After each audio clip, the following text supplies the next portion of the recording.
Good evening, Dr. Zakir Naik. This is Mary. I'm a Christian and a banker by profession. My question for you is based on your statement that nowhere in the Bible it's mentioned that Jesus Christ is the Son of God. And based on my knowledge and understanding of Bible, I have picked up two verses to quote, and I would like only your clarification in the light of Islam. The first one is Matthew chapter 3, verse number 17. And lo, a voice from heaven saying, "This is my beloved Son, in whom I am well pleased." The second is John chapter 3, verse number 16. For God so loved the world that he gave his only begotten Son. So whosoever shall believe in him shall not die but have everlasting life. That's right. You don't have to tell him this verse, you don't have to tell you which one it is. He'll tell you the whole line. Sister, just to correct your statement, you made a question saying that I said that nowhere in the Bible it says that Jesus is Son of God. I never said that nowhere in the Bible is it mentioned that Jesus is Son of God. I said there is not a single unequivocal statement in the complete Bible. There is not a single unambiguous statement in the complete Bible where Jesus Christ, peace be upon him, himself says that I am God, or where he says worship me. I never said the Bible does not say Jesus is Son of God. What I said, there is not a single unambiguous statement, not a single unequivocal statement in the complete Bible where Jesus Christ, peace be upon him, himself says that I am God, or where he says worship me. If you point out any such two statements, I'm ready to accept Christianity. If your question assumes that Son of God means Jesus is God, very well I'll reply to your question. Many Christians think that just by the statement Son of God means Jesus is God. Sister, do you know in the Bible, Adam is son of God, Ephraim is son of God, Israel is son of God. God has got sons by the tons in the Bible. That means you haven't read your Bible, sister. So do you mean to say all of them are gods? Is Adam God? Is Ephraim God? Is Israel God? No. Son of God, sister, is a statement used if you read Romans chapter number 8, verse number 14. All those that are led by the Spirit of God, they are sons of God. Means if you follow the commandment of God, if I follow the commandment of God, I am a son of God. In this way, undoubtedly, Jesus Christ, peace be upon him, verily is the most beloved Son of God. Meaning, he is following the commandment of God. I have got no problem at all. If you say Son of God means persons who follow the commandments of God, like it's mentioned in Romans, all those who are led by the Spirit of God, they are sons of God. If I follow the commandment of God, you follow the commandment of God, we are called children of God. Very innocent statement, no problem. So as far as your Matthew is concerned, 3:17 I have clarified. Now coming to your second quotation of Gospel of John chapter 3 verse number 16.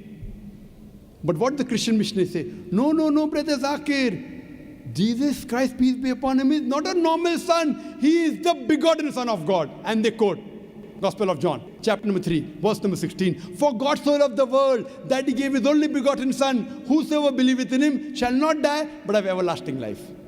Sister, simple question. What is the meaning of the word begotten? He has given it. No, what is the meaning of begotten? He has given his Son to the people. No, sister. Begotten doesn't mean he's given his son. You know English, I know English. Your English is, mashallah, very good. Begotten doesn't mean he's given his son. If I say you have begotten a son. Sorry to interrupt. Don't give metaphorical meaning. English I'm not a scholar. You're not a scholar, but your English is very good. I'm a layman person. And but sister, your English is very... If I say you have begotten a son, what does it mean? That means you have had sexual relationship with your husband and you begot a son. Begetting is a function of lower animals of sex. How can I attribute this function to Almighty God? Who did God have sex with? Who?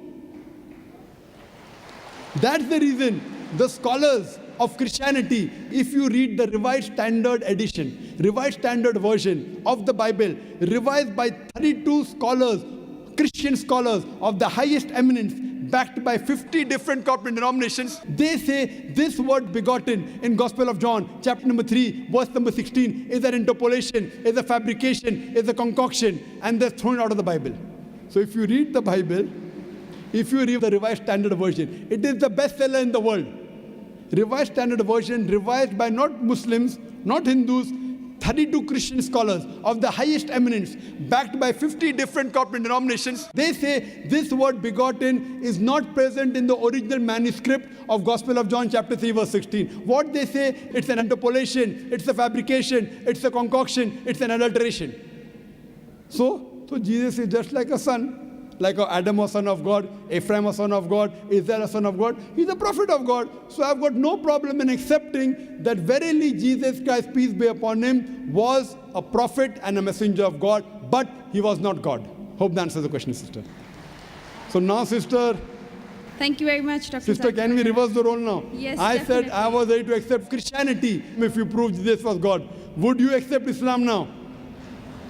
Would you agree that Jesus is the prophet of God? I have still a few more things to clarify. You're most welcome, sister. Why do Muslims refrain from the statement, Son of God? Why? Yes. If I answer the question, will you accept Islam? Mine, it's not a compulsion. I think we have a huge population of Muslims in the world. We Yes. need believers. We do not need only Muslims by name. Yes, so we want Muslim by deed, so we want to become Muslim by deed, not by name, sister. Okay, coming to your question, that why do Muslims refrain from using Son of God as a phrase? Very good question. And that's the reason, sister, if you read the Quran has got 99 attributes to Allah subhanahu wa ta'ala. Ar-Rahman, Ar-Rahim, Al-Hakim, most gracious, most merciful, most wise. But Allah subhanahu wa ta'ala in his last and final revelation, if there's something like Old Testament and New Testament, Quran is the last testament. In his last testament, he has not used the word Ab. In Arabic, Ab means father. Why? He has used the more difficult word Rab. Rab is more difficult to pronounce than Ab, which means the Lord, the cherisher, the sustainer. He has used Rab as attribute but not Ab. Why? Because in the previous revelation which were changed, Bible is the changed form of the Injil. People have misunderstood the meaning of Son of God. They started thinking to be begotten son. For example, if I tell, young son, beta tumne acha sawal pucha. Son, you have asked a very good question. If a son asked a question of the age of 10, son, you have asked a very good question. But if I say, you begotten son, you have asked a very good question, he may punch me. He will not say, oh, Zakir is elderly, he may punch me. That means I'm abusing his mother. If I say, my begotten son, he'll get angry. I'm insinuating that I had sex with his mother. So son is innocent word, begotten son is not innocent. Same way, the son is a very good word, but people started misunderstanding. So to remove this confusion, that's the reason the Quran does not use the word father as attribute to Almighty God. Otherwise it's a good word. So same way, we refrain from using Son of God because people start thinking that he's God. No Christian ever comes and tells me Adam is son of God, Ephraim is son of God. Why? Bible says Israel is son of God. Why don't you come and tell me? Because they are programmed.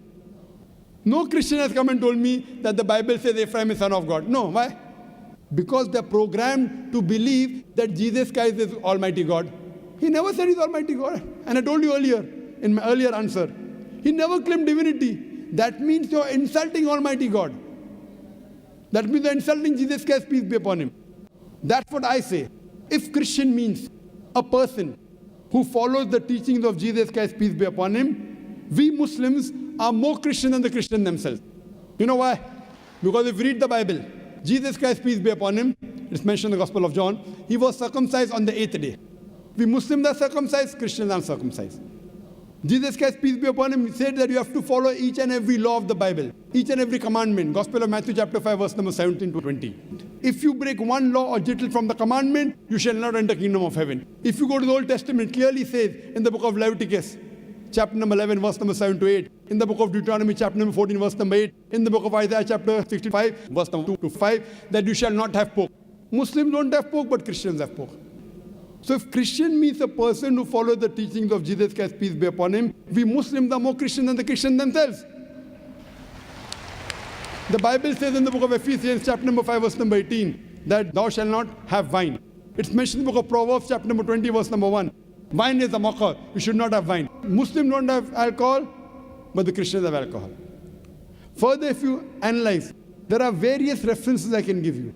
So if Christian means one who follows the teachings of Jesus Christ, peace be upon him, I say that I'm more Christian than the Christian themselves. If you become a Muslim, you are a more better practicing Christian than the so-called namesake Christians. Yes, sister. Can I ask something? Sure, yeah. all right. You're most welcome, sister. I would not like to cross-question or criticize your statement. Sister, I you're have no most right. welcome to cross-question me. You're most welcome to criticize me. I love it. Unless a person doesn't cross-examine. See, suppose I want to prove something. If I say this is the best, I want to check it out whether it's best or not. That's right. Because a logical person, so please, sister, cross-examine me, criticize me, attack me. Once you're convinced, then you accept it. Yes, sister, go ahead. I will definitely not intend to do something like this. The object of questioning more is to know more so that I know what I follow is right. That's all. Thank you very much. Sister can ask any question, no problem. You're most welcome. Whether your intention is very good, but I went to the extent of saying even your intention is bad, no problem. But your intention is very good, sister. So you can ask any questions, and you don't have to accept Islam. No one can force you. Quran says, La ikraha fid deen. There's no compulsion in religion. Truth stands out clear from error. So don't think that if I answer a question, you have to accept. On the day of judgment, only give the evidence that I gave you the answer. Yes, sister. Any questions? Thank you very much. Yes, sister. You said that we Muslims are better Christians than the actual Christians. So The complete statement I made, if Christian means a person who follows the teachings of Jesus Christ, peace be upon him, we Muslims are more Christian than the Christian themselves. Yes, sister, your question. But this is not a layman statement. Not I layman do not have a specialized knowledge of Islam and as well as Christianity. Fine, you can ask the doctors of divinity whether I'm saying is right or wrong. Yes, sister. Thank you very much, Dr. Naik. So what is the question that? That was my question, that why did you mention that we Muslims are better Christians than the actual Christians? When I said that, why did I say I that? think this is beyond my thinking, that That's why right. would a Muslim call himself a Christian? No, correct. Why? Because we love Jesus Christ, peace be upon him. We love him more than you. We love him, we respect him, we revere him, but we don't worship him. The reason I said this because I love Jesus Christ, peace be upon him. I respect him, I revere him, but I don't worship him. Because he never told me to worship him. If he would have told me to worship him, I would have worshipped him. So that's the reason I say, if Christian means a person who follows the teachings of Jesus Christ, peace be upon him, I'm more Christian than the Christian themselves. Because I love Jesus Christ, peace be upon him. I respect him, I revere him, but I don't worship him. So hope that answers the question, sister. Thank you very much.